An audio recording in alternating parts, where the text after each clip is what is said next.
Sparking Change with Gigi, a show that aims to make the world a better place by bringing together authentic minds. This show encourages each of us to be the change we wish to see in the world. Get ready to be inspired and join us on this journey to create a brighter future for all.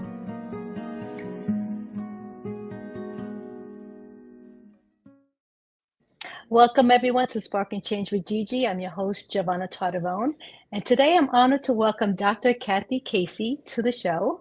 Dr. Casey is a clinical director of Touchstone Acupuncture and a dedicated healer, over 4 decades of experience in the body-mind connection. She has been serving the Sound Shore community since 2010. Welcome, Dr. Casey. So good to have you. Gigi, my pleasure and privilege to be here with you today. Thank you so much for the opportunity. You know, we met not too long ago, and there was something about you that said, she's got to come on my show. Your enthusiasm, your energy was from across the room, right? Because I was sitting across the room That's from right. you. That's right. So I just loved the way how, you know, you have dedicated yourself to this, to modern ancient healing. The wisdom, though, of ancient wisdom, bringing it to the modern times. And it's all about how we can really help ourselves first. And the power of acupuncture and Chinese medicine, all of this is something that I believe that the world needs to hear about it from you. So that's why you're here. Thank you for that opportunity. You know, the ancient ways, these old systems, Chinese medicine in its earliest iterations was like 2,500 years ago, right? Yeah. And what sparked my interest in this is because I had some health issues going on many, many years ago, and no one seemed to be able to figure out what was actually happening. And I kind of felt like I did, but I didn't have the verbiage for it. So at the age of 29, I was living in San Francisco, had my first acupuncture treatment there, and was not only transformed, but totally in love with this. Oh my goodness. So was the practitioner who spoke no English, who assured me through a translator and through his kindness and an easy palpation that he was going to be with me and that something was going to shift. That was my interpretation. And for close to a year, that's actually what happened. And so I was living in San Francisco, working for a hotel chain, knowing that I needed a change in my life, and got excited about going to the American Traditional School of Chinese Medicine in San Francisco, one of the oldest. And then there was the 1989 earthquake in San Francisco, and all of a sudden we moved back to New York. And there was no local schools at all in those days. So I had to put that dream on hold, entered real estate. Yeah, see the dichotomy, real estate and Chinese medicine, really far away. But that gave me an opportunity to do some hospice work and a lot of volunteering and put my toe in the pool of many healers that were considered alternative at the time. And so I learned from many masters, but in fact, did not get to go back to school for my licensure until the age of 46 in my middle age revolution or midlife. Something clicked then. Something wouldn't go away, right? And I think you and I have spoken a little bit about that, but people in our circles, they're like, there's this call and there's this call. And if you don't heed it, it's going to show up in many ways, shapes, or forms, and hopefully it's going to be one that can support your journey.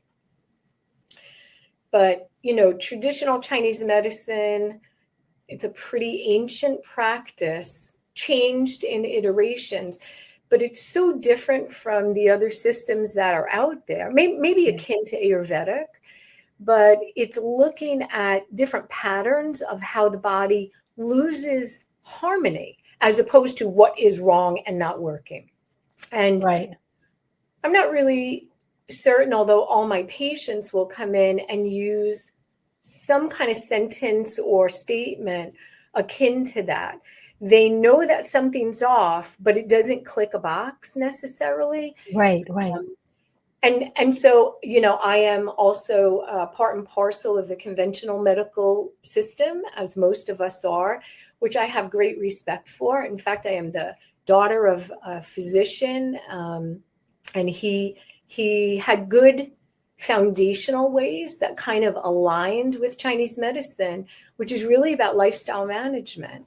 So how you eat, how you sleep, how you move your bowels, who you spend time with, how you relax and release, how you move your body.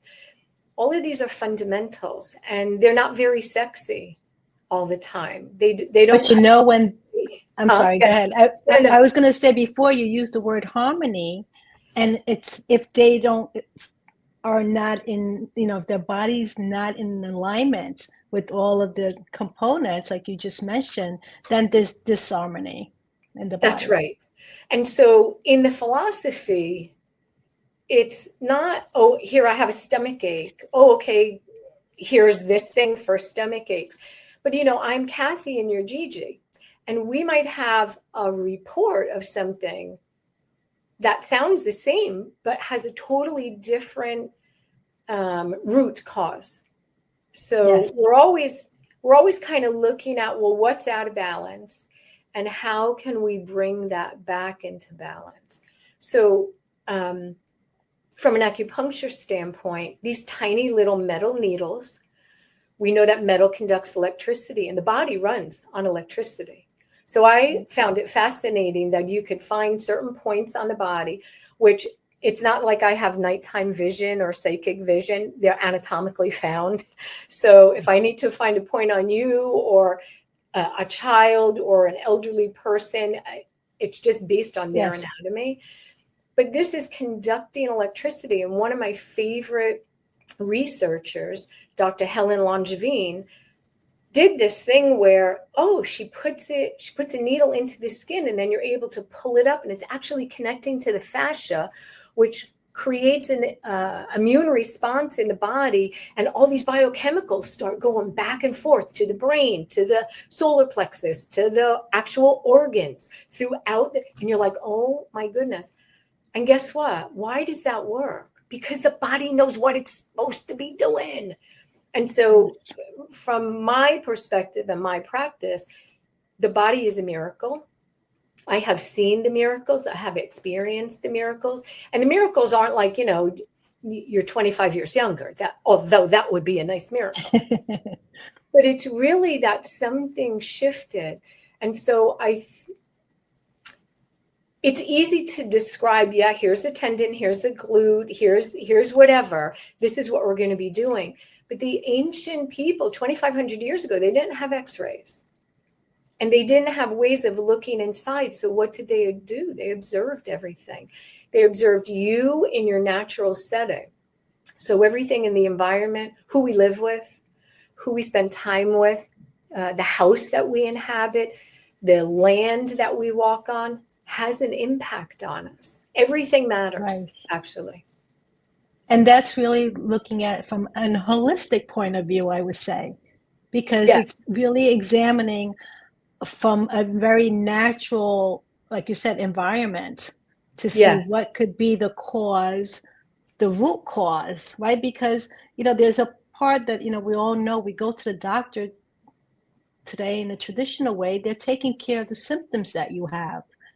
They're not really addressing the root cause of it because we're all different. Like you just said, we're all made up differently. So how could the root cause of your illness be the same as mine if we are living differently? We're, we have different, and I always say our fingerprints, identify us as unique. Exactly. So that to me is like another thing of fascination, right?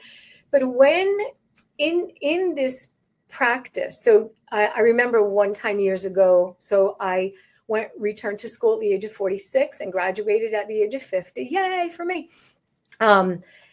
And people are like, so how many weekends did it take? I was like, 4 years plus, after my bachelor's degree, 4 years. And it's a little intense. So we do have to know Western medicine. We do have to know anatomy, physiology, biochemistry. My program was very detailed in that. And then you would leave one class and go to learn about the meridians and the 5 elements and how the yin and the yang turn into each other. And, your brain was doing kind of double time in the beginning. However, there is this beautiful fabric of information. So let's just take it. Every 2 hours in the Chinese medicine clock is a different organ system. And every season, there's a different organ system. And each organ has a color and a time of day and an emotion and a taste and a smell. Like it just keeps going deeper and deeper into this database of, oh my goodness. And so when patients come in, and many times they're there because nothing else has helped. So they've decided, why not try, right? There's so many stories, and we're just trying to disperse all the information and then put it in its place and go, oh, here's how we differentiate this diagnosis. So it could be diabetes on 3 people, or migraine headaches, or infertility, or heavy, menstrual pain or something. But it all has, if we take enough of the data points, they're all in different spaces. And then that's how we begin a treatment protocol. Right. However, the first thing is always, and it says this in the Ling Shu, one of our oldest texts, before anything, you must root the spirit of the patient. So a lot of times disharmony is because stuff isn't moving, whether it's an emotion that got stuck or a thought pattern that is precipitated, and more that comes into focus in a physical form. Yeah, I studied Dr. Bradley's work, The Emotion Code. Yes. And he speaks about how, our emotions, if we don't release them, they're stuck in our organs. And so it's so important to release these emotions energetically, and this is the part that I love, is that we're not taught, we have an energy body. No one has ever taught me that. And when I found that information, I started digging deeper to what does that really mean? And then of course, I go into understanding what emotions do to our body if we, keep them in and we don't release it. So a lot of this work is helping to release some of these emotions so that we can get to the healing part, because the healing can happen, like you just mentioned, if they're stuck in there somewhere. That's correct. And I think one of the things that used to make me very curious was when I read a book called Dragon Rises, Red Bird Flies, and it's by Dr. Leon Hammer, who was a psychologist. And then he studied Chinese medicine. And I read that book and everything made sense to me. And I was like, how come everybody isn't reading this book? Because it goes back to this stuff, even patterning from childhood, right? And some of my patients would say, well, are you doing therapy here? No. This is the inquiry of asking, when did this happen? When did this happen? Putting the data in the paradigm of how we know how to look for it, and then saying, yes.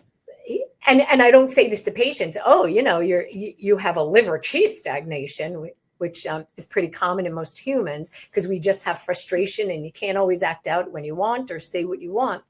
But what I try to say is all emotions need to be processed, and we know this. And what's interesting right now, Gigi, we're in the summertime, and this is the time of the great yang.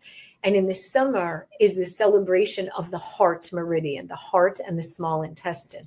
And so the heart is the emperor of the body, processes everything or not, right?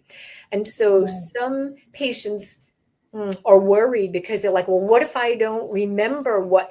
It doesn't even matter, because the process is just a big sigh, maybe tears on the Yes. table. Sometimes an actual shaking, because when the person in the body feels safe, which is a peaceful sanctuary that we try to Yes. cultivate at Touchstone Acupuncture, Of course. then they can just let go. And you don't really need the talking all the time for the healing to begin. You just need movement. And when I say Right. just, I'm not trying to diminish that. So within the practice of Chinese medicine, the needles are just one part of it. Right. Movement, breath work, which is incorporated with Qigong and Tai Chi, right? Quietude. I don't always like to say meditate because people roll their eyes. I'm like, I don't want to sit there. And I don't, maybe you don't need to sit there. There's movement meditation too, you know? So I really appreciate you having this conversation with me today, because we're going to open the scope Yes. of what are these things. They're not really so strange. They're great in self-care. And what I like to say is the needles kind of nudge the body to do what it knows best. I don't have control of the outcome. Right. Always very humbling, by the way. Always Yes. very No, humbling. of course. You know, and when I went through my personal journey, I mean, people know I had went through breast cancer. And so I Yes. had to release a lot of the emotions to come to a point of peace, right? To Yes. come to a point like, okay, it's here. I need, I'm going to embrace it. I need to Yes. embrace it so that I can heal, because, it's easy to say F this and F that, but the truth of the matter is that's not, healing you. So myself going through this journey of energy work, um, released a lot of the emotions and stress that I was putting on the body. It wasn't the cancer, it was I was doing it. And when we come to a realization that, it's we can go for help in a non-traditional way, Yes. because, it's the mental part, the emotional part that I believe drives everything that we do. It drives us to wellness, it drives us to getting sick. It It's, does. it starts with the mind, and the mind is very powerful. And in this healing energetically, I felt like it was a godsend. When it's like, this is what I found out to be the key to living a life that's more peaceful, and I'm in control. And I think to add to that, Gigi, we're not only in control, but we have choice points.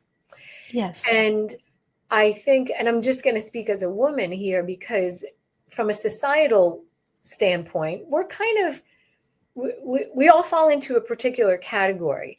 I thought it was Mhm. just me. I'm the oldest of 8 children, so I'm kind of bossy. Some people, I don't know anybody that would say that about me, but tend to be like watching everything and trying to be managing everything. But I'm also very adaptive and accommodating, because when you grow up in a tribe, you got to figure all that out, right? Yeah. But women especially are like that. And we take a lot on and we put it to the side to be dealt with for later. And all of those little messages, they don't come in one breast cancer diagnosis. They come in other ways and then builds up to it, correct? Yes, absolutely. And those things, we didn't bring our disease, our disharmony onto ourselves knowingly. We just didn't know how to interpret some of the messaging that was coming, or we needed somebody to help us navigate that, right? Because somebody asked me the other day, like, why do most people come to see you? Like, is it back pain or is it whatever? And I said, there's a myriad of inquiry, and people come for all sorts of reasons. But what we all find out at our core, we want to be seen, we want to be heard, we want to be met where we are. And then somehow in all of these interactions, I'm going to bring you back home to yourself. We're going to clear the road so you see yourself, because you are the healer in the room, not me.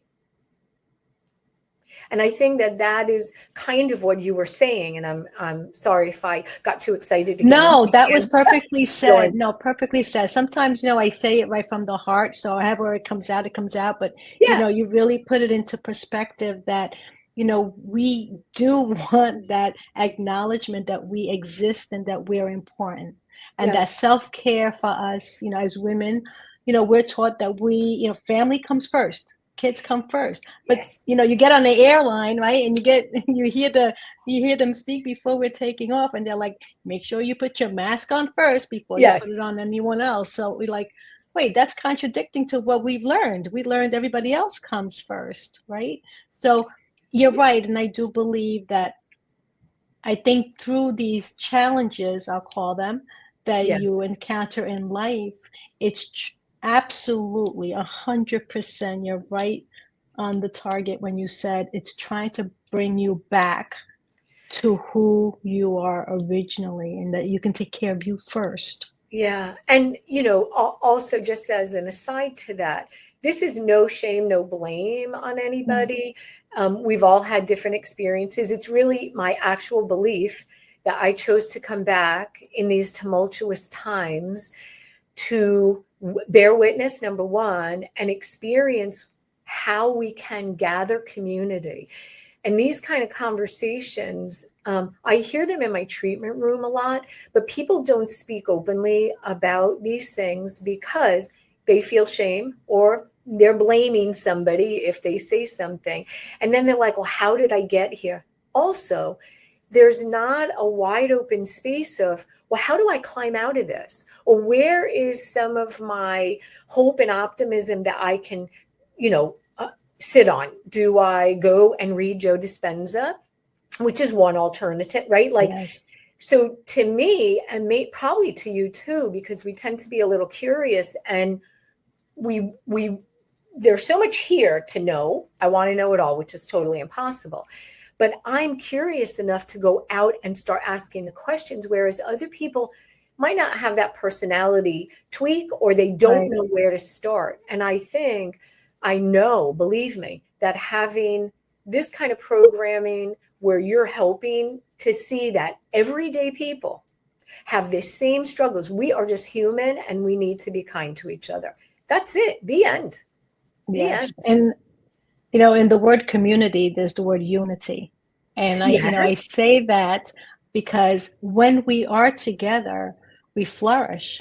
When we are separate, we just, not that we feel lost, but we're like, no one's listening to us. No one cares. It's that mentality that brings us down with our emotions. So Yes. if you're in a stressful situation, if you have stress in your life, the last thing you want to do is be alone, right? You want to go out and try to see who can you connect with to help you get through it. And so, having lived on two coasts, and those are the only places I've lived, so it's not a big comparison. But when I moved out of New York to San Francisco, I dressed in black all the time. I talked very fast. I expected, if I said, get it done by the end of the day, it was. And I was in for a big awakening. And also, here's another funny thing, Gigi. I lived in walking distance to my office. So I'd walk every day with my headset on, my music, because in subways coming from New York, you didn't talk to anybody. You didn't make eye contact. Yes. And people were saying good morning and hello to me. And I was like, oh my God. I did not realize how traumatized I had been. This 1980s in New York. When I came back 4 years later, I was like, oh my God, everybody in this pocket of New York, 20 miles outside of New York City, we are very intense. What's going on? Everybody's stressed out. And I could see the change. And I wanted never to return to that person that I was of stress. Right. And see more of what I came into the earth with, You remind me of my I was born in Italy, so Oh, my brother-in-law, when he first came here to the United States, he was like, "What is wrong with you people?" Like, he's like, don't you have like sit down for coffee and no. they have their afternoon little coffees and Yeah. it's just I had to laugh because he's like, this is not the lifestyle I want. He took my sister back to Italy and that's where they stayed. But there's such a big difference in how the environments that we're in that really affects our inner being, our health. But we accept that, so there's no question about, oh, I got to keep up with the Yeah. Joneses, or I have to be always hustling, or I have to But do it's a 70. choice. But, and I'm really working on not saying the BUT word.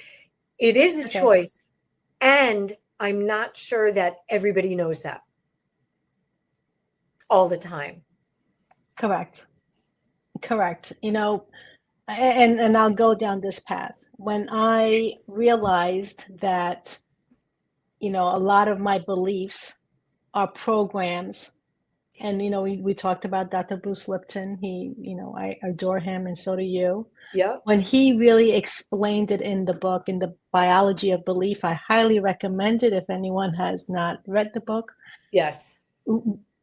We can change those beliefs. We can reprogram, our mind to have more programs that are for us instead of against us. Instead That's of right. having limiting beliefs, we can really change the patterns, because a belief is a pattern. A pattern is a thought and something that you've done over and over and over again.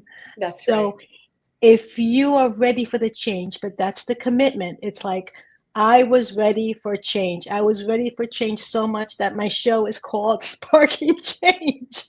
That's how to change. I needed to change my life because I understood and I realized that whatever I was doing was a lot of it was programmed in my mind. So, we go down this path and then one door opens and then another door opens and then another door opens, and it's never closing for me because I'm always learning something new that is bringing me to closer to where I feel more at peace and living with peace and joy versus the fear and the doubts and the anxiety and the stress. So we can't change that, right? We can absolutely change that. One of the things that I do, so I'm a hypnotist, and this has helped a lot of people in that we could just do a little bit of light breath, some breath work. They go into a light trance, and then they are separate from that executive functioning ego for a little bit. And everything that you can put in there, which is really what they're putting in there, right? Not me, begins the layer of that. And we already know so much more in the last 10 years that neuroplasticity. In fact, I just saw something come up today in my feed that brain cells are actually, you can grow new brain cells in adults, okay? Not only change the trajectory of the neural pathways, which are laid down probably from the time we're 7 or even earlier. Yes. So it's like we're, 2025 MacBooks operating on Michael Dell's 1996, PC system. And no one really talks about that. So even white knuckling through, okay, I don't want to eat potato chips, or okay, I want to stop smoking, or okay, I want to choose to be positive in my affirmations. So you could do that time and time again. But if it's not deep in here, sinking in, that habitual pattern is going to be the default. Why? Because the brain makes sure that we're alive, and its default is a negative bias. That's just that's just a human brain.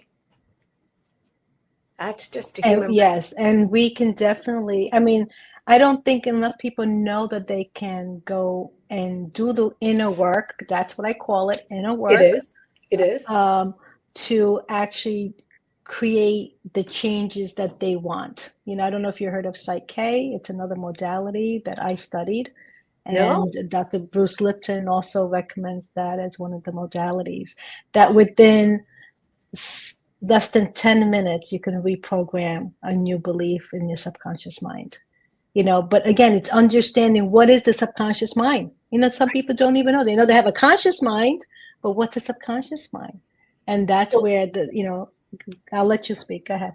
I think the scarier thing is if you know what the research is, that like 95% of everything is subconscious. We're only operating on 5%. So right. All of that other stuff. And to speak to what you're saying, Gigi, this is the body versus the mind. There's no distinguishing that in Chinese medicine. Body, mind. I mean, we say it because that's kind of the wording out there, but there's no separation at all. There's no separation in this body, nor in your body.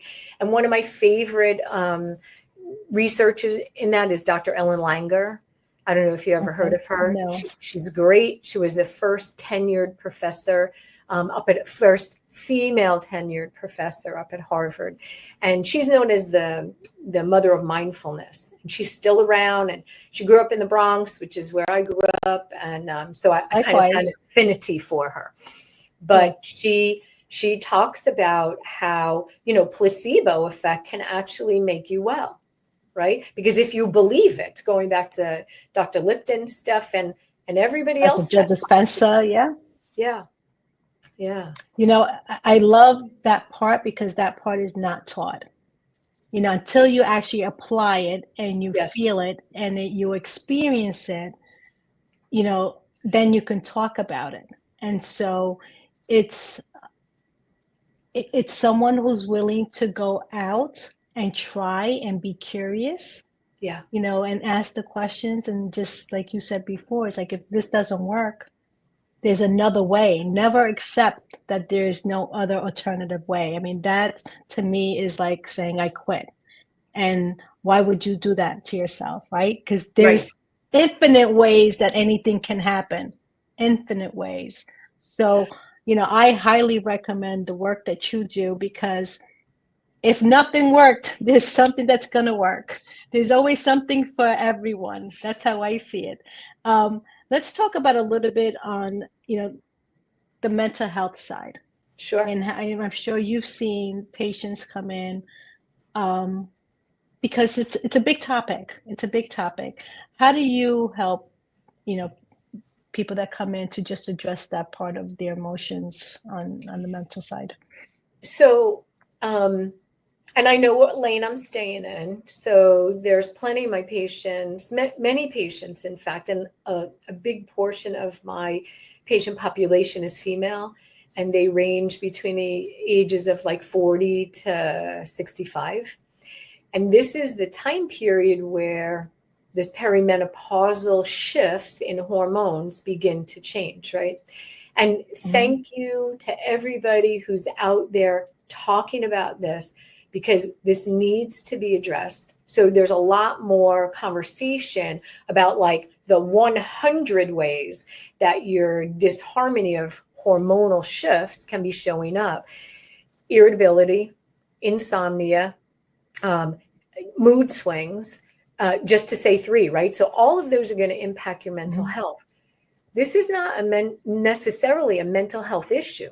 This is a person issue in the midst of a shift that maybe they're not getting enough sleep because their father just died, or they're not getting enough exercise or movement or good nutrition for a number of reasons, right? So in inquiry, we're looking at, okay, patient, you're showing up, and what is the thing? I'm depressed, I'm sad. Okay, we'll take that one. They're on a number of antidepressants or anti-anxiety meds, which numb things, okay? When they're on the table, what's going on is they're coming into a relaxed state with their needles appropriately put in. And so we know that having somebody on the table with needles in them, tiny, thin, tiny needles. Yes, I've done it. Laying at rest, in about 20 to 25 minutes, the sympathetic nervous system of worry, anxiety, agitation, whatever else is going on, comes down into a rest and digest mode of parasympathetic, right? And just as you said before, Gigi, until you get to this one space, no healing's going to happen. No repair work in the body can go on. So we typically treat over a period of time. I give homework. I'm big into journaling. Why? Because you need to get out of your head. You need to begin to put things someplace. Free writing, journaling. I'm a big Morning Pages fan. Julie Cameron, I don't know if you ever did that book, The Artist's Way. I've heard of it. There's herbal formulas that are 2,500 years old that can be used, almost all of them, in conjunction with the anti-anxiety medicines or the antidepressants, right? And we check. And then we begin to give homework to tell me what's happening in your body when you just had that emotion. Because we need to come into the body. This is where everything resides. I also know how to refer out. But the mental health thing, I'll tell you what's at the root of a lot of that: loneliness, disconnection, and knowing a truth that they can't say. How do you find it? I 100% agree. You know, the disconnect part is, I think, the key, right? The disconnect to listening to what our heart is speaking. Yes. You know, following what the heart is saying in a sense of nurturing ourselves. And I do believe that all of the other stuff will follow if we can just honor, you know, I say the heart, you can say the soul, whatever you want to call it. But there's something in there that's calling for our attention. And it really comes down to acknowledging and honoring ourselves. And when we can do that, we find the path to. An experiment that I ask my patients to do. Actually, this is their homework, right? I want you every morning, stand in front of the mirror, see your countenance. I love you, Kathy. Well, don't say I love you, Kathy. Say, I love you, Gigi. I have had people report that they start crying and it's too uncomfortable and they cannot follow through, which breaks my heart. Because to exactly your point, here's the disconnect. Now, here is where the heart is. I don't know, many people probably don't know that the heart actually is bidirectional. So the heart speaks to the brain. It's not all top-down information. There is constant communication. And this is well known. We're not the woo-woo people talking about this. This is a fact. Right. It's a heart-brain coherence. Absolutely. You hear it all the time. That's right. So I think that because we've sectioned off so many things to make it more palatable maybe, or easier to address right away. If we're in an ER situation, that's great. But most of the people with, I guess we can call it mental health issues, and I'll speak about mine in a second. It's already stigmatized. And they feel more shame about, well, you know, I was having a great day and then I had this thing happen and now I cry all the time. If they go to one place for help, they're going to get one situation. If they came into my place for help, I'm going to ask them what's happening. Oh, this started 4 years ago? Yeah, it's been going on for 4 years. Okay. What else was happening in 2021? Oh, yeah, my parents got divorced and then my dog died. Oh, okay. Or loss, or I lost my job, or my husband was cheating on things that are real heartaches and heartbreaks. And they need to be addressed. They need to be addressed 100%. I totally, sincerely am singing that same song with you, sister. I know. And I guess it's hard because even so, back when I was 19 and 20, I started having panic attacks. And back in those days, that was still the 70s, kids. Nobody talked about that, number one. And there was no like bridge to go, oh, let me just go to the library because there's no Google. And let me look up what is happening, because I really did thought I was having a heart attack.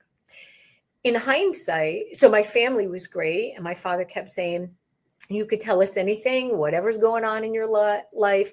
It was just that I was overextended on every level. Socially, I was working full-time, going to school at night full-time. I had a very busy social life. I didn't sleep a lot. I wasn't eating properly. Of course, there's going to be some kind of, so the body, to me, the body's wisdom was, we're going to take this girl down and just keep her quiet for a little bit so she can reconcile this. And that's kind of what happened.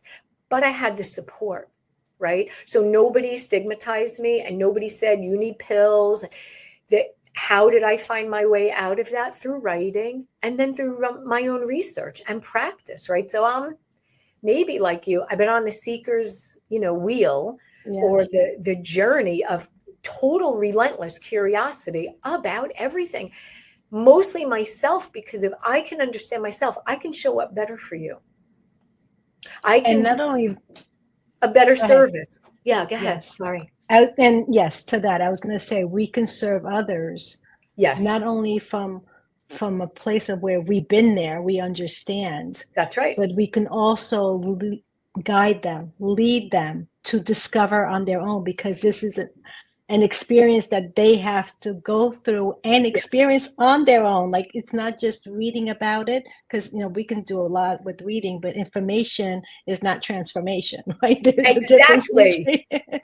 There's a difference between the two.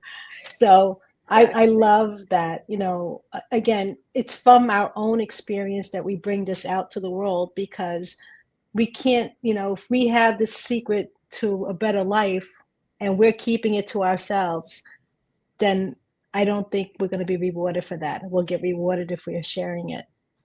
I totally agree with you. There's, I'm going to say this wrong. There's a Jewish saying, Taluna Kam. I'm going to totally bastardize that now. Somebody will understand what you're saying. Somebody will understand what it is. But it really means to repair the world. So this is like a piece of the light that we come in with, and we have to bring all of those places and pieces of people back together again, right? And so doing this in community, I have found is the most helpful, because people will say, oh, you look like you have it all together. Yeah, because guess what? I had therapy. I figured out why I'm triggered by certain things. I figured out a better operating system for if I feel like, oh my goodness, I don't know what to do. And I felt, now I understand my body. So if I have a certain sensation, I know what to do, because this is my navigator, right? And this is what I love to put back onto people, but a little bit at a time. We can sing our great song, but my way might not be your way or their way. But the encouragement from us and from others is that there is a way and there is their way. Absolutely. And I share from my own experience, like there had to be, for me to overcome these emotions that were keeping me locked and trapped, right? It's forgiveness, right? It's a big one. How we hold, grudges and, things that happened 20 years ago. I don't know if you studied Dr. Wayne Dyer. He's another one that I love tremendously. Yes. He says, it's not the snake bite that kills you. It's the venom. Yes. So, if you're holding any of these negative, low emotions, right? Regret, shame, guilt, it's hurting your system. This is a vessel. This is a system. Our body is a system made up of many little systems, but it's a system. A miraculous one. Absolutely. So here's the thing, so every once in a while when somebody will say, oh, I don't know if this is going to work. I said, do you worry about your hair growing? Do you worry about your red blood cells changing over every 90 to 120 days? No, look at how miraculous we are. And so this is not a machine. This is an integrated system of systems to use we are made of star stuff. Carl Sagan said this. We are made of star stuff. Now, people may be watching this. Oh, I thought they were going to talk about acupuncture and Chinese medicine. This is kind of it, because it encompasses everything. So the tools of the trade include acupuncture or instruction in movement, different herbal formulas. Please don't buy them on Amazon. To get them from a herbalist who knows your body and your needs and how to kind of titrate that for you. And then I just lost my train of thought. Oh yeah, but yeah, what were we talking about? Just a second. No, we're supposed to talk about acupuncture, but we got into the whole body mechanism, how it really operates, right? And so, but let's get back into talking about the Chinese medicine a little bit, because I feel like there's a part of that world that we need to bring back. We need to bring it back to help us really navigate these difficult times or challenges that come to our lives, and have something that we can do in my home immediately without saying, oh my God, I'm lost because I can't get a hold of my doctor, or oh my God, I can't, you know what I mean? So let's share some, because I know you you have that whole other side of you that I would love for you to talk about, how you help people to do that. So some of those things, one is just to pay attention, right? Mm-hmm. So, some people have insomnia, can't stay asleep, can't get asleep, but mostly they all waking up at 2:37 in the morning. Okay. That tells me something. That's the time of the liver in Chinese medicine. And we say, wow, you got a lot of executive functioning going on back here, unresolved stuff you're trying to move through, and you're not putting it down to give yourself some rest. Everything, there's a thing in Chinese medicine. It's called yang sheng. This is nurturing life. How do we nurture life? We live with the seasons. So in the morning, wake up with the sun and go out for 15 minutes when you first wake up, no kidding, without your shades on, and get sunlight into your eyes. This is Chinese medicine. What does it do? It hits your brain and it helps reset your circadian rhythm. Free. You can do that for free. You could wake up in the morning and stand up and just move your body like this. Sorry, I don't have a lot of space to do my Qigong, right? You can sit quietly or not. You can walk for 15 minutes in nature without your AirPods, without reading your phone, maybe listening to the birds. Why? Because nature heals. You can every morning drink warm water with half a lemon juice squeezed in it. Why? That invigorates the liver. That wakes the liver up, and the liver is the general in the body. And the general wants everybody moving in time with their own rhythm to wake the general up. You could take 3 deep breaths. You can do this fabulous thing in the morning. I'm going to take my earrings off to demonstrate. Just take your earlobes and go all over your ears. Massage them. This is a little body of your body, the ear. We use a lot of points in auricular acupuncture. Mm-hmm. Just invigorate this. You can get up and write a love letter to yourself every day. Why? No, just get up and look in the mirror every morning. I love you. I love you. Start to recognize what's happening in your body when you say, I love you, because that's going to tell me, where the symptom really is, not the root of everything. We're not that smart. The body changes day by day, but it shows us patterns. Mm-hmm. So we look at patterns and we say, we got a lot of liver pattern here today. We got a lot of large intestine pattern here today.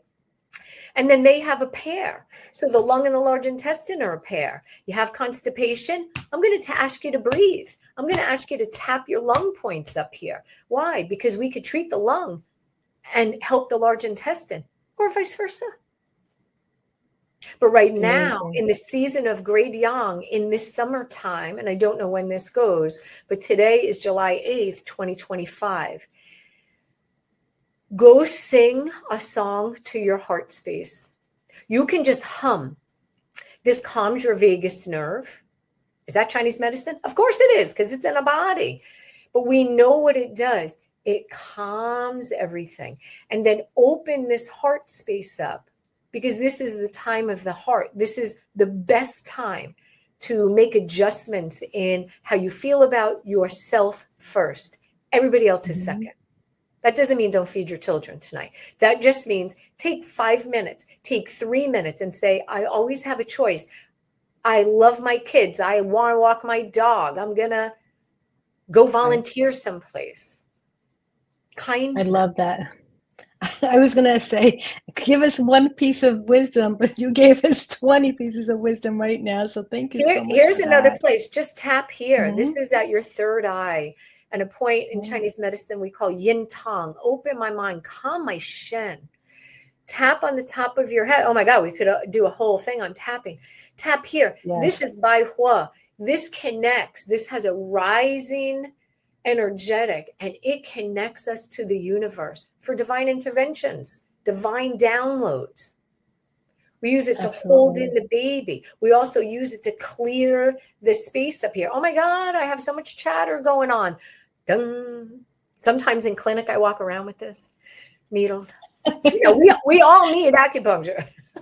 It's great to bring this work out to the world, because I truly feel that people can absolutely take ownership, and it starts with us. Everything starts with us. When we realize that whether it's good or bad, it starts with us making a decision, right?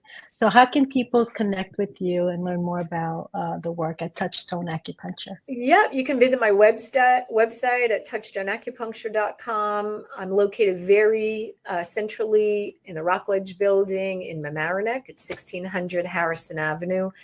You can follow me on Instagram at Dr. Kathy Casey. Let's see, you can sign up for my newsletter, which is also, that's fun too. I do a weekly newsletter that has a recipe and a podcast suggestion. And think of me as your midwife for midlife. And so according to Chip Conley, who's one of my favorites, midlife can go anywhere from 35 to 70. And so being that I'm on the other side of the hill at the age of 65, I've been some places, I've done some things, and I'm going to cheer you on, just like you said before. I can't help you give birth to it, but I can be there supporting and helping you navigate. And we all need each other. So like Ram Dass said, we are just walking each other home, kids. And I hope to see, I'm definitely going to see Gigi again. And we hope to be of good service to our community, far and wide. You don't have to be local. This is beautiful. Thank you so much for joining me today, Dr. Casey. This was absolutely an honor to have you here. And, anyone who needs to get some acupuncture, you know where to go. So thank you again for joining us. Bye-bye, everyone. Until next time. Thank you so much, Gigi. Giovanna Tardarone. Thank you. Bye-bye, everyone. Bye-bye. Thank you for joining me on Sparking Change with Gigi. I hope that our episode today has ignited a spark within you to create positive change in your own life and in the world around you. To learn more about how you can become a guest or supporter, head over to sparkingchangenow.com. If you enjoyed today's episode, please consider subscribing, sharing, and leaving a review. Your feedback is incredibly valuable to me, and it helps me to continue producing content that sparks change in each of us and the world. You can find us on various platforms, including Google Play Store, Apple App Store, YouTube, Facebook, Roku, Android TV, Apple TV, and Amazon Fire. Thank you again for watching, and I look forward to having you join me again next week on Sparking Change with Gigi.